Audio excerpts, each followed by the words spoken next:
અંધશ્રદ્ધા ખૂબ વધે છે. દોરા ધાગા ધૂણવું એ ખૂબ વધી રહ્યું છે એવું લાગે છે.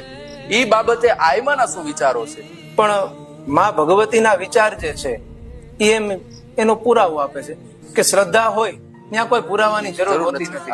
પછી દોરા ધાગા કરતા હોય એને મુબારક છે, પણ આ સ્થાનની અંદર ઈ કોઈ વાતને સ્થાન આપવામાં આવતું નથી. 9 વર્ષની નાની વય 2000ની સાલમાં 2001ની સાલમાં અહીં 3.5 પાડા ભેગા કર્યા. એ વિચારથી લઈ એ સંમેલન અને એ ઘટના, એ સમયની ઘટનાઓ અને તે કોઈ સ્વસ્મરણો હોય આપને તો એ જણાવો. 3.5 પાડા ચારણોને ભેગા કરવા છે જી, એવો વિચાર. પેલું તો 9 વર્ષની ઉંમરે આ વિચાર આવવો એવડી નાની બાળકને, એ જ શક્તિ નો કઈ છે જી.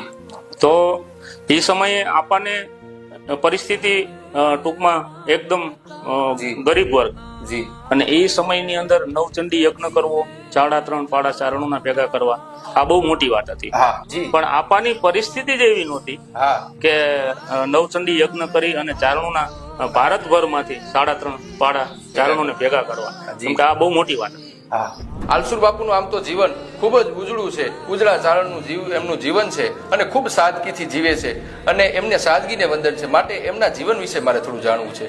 હાજી, આપણે જે માતાજીના બાપુજી આલસુર બાપા જી, એમનું જીવન એટલું બધું ઉજળું અને પહેલેથી જ એટલી બધી ગરીબ પરિસ્થિતિ હતી. આ તો માતાજીની દયાથી માતાજીનું પ્રાગટ્ય થયું ને અત્યારે, બાકી પહેલા એટલું બધું નેહડામાં રહેતા હતા. અને કેમ કે નેહડાનું ઉજળું જીવન, એટલે ઉજળું જીવન એટલું જીવતા હતા, કોઈનું ખાઈને નહીં ખવડાવીને ખુશી થાય. અને માતાજી પાસે બેઠા ત્યારે મારા ઘરના એમ કીધું કે 2 દીકરીઓ છે, માં આશીર્વાદ દો.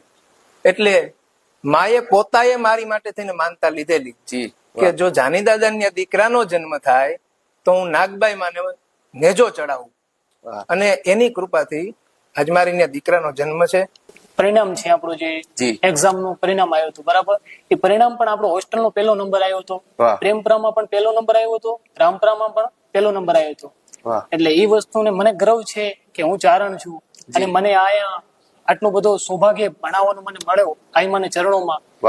મને એ વસ્તુનો મેન ગર્વ છે. એ ભાવે ગુણલા રૂપલમાં ના ગવાયા, એ ભાવે ગુણલા રૂપલ તોડા ગવાય. આ માના ગુણલા રે એ ગાયે તા રુદિયો અમાણો રાજી રાજી થા.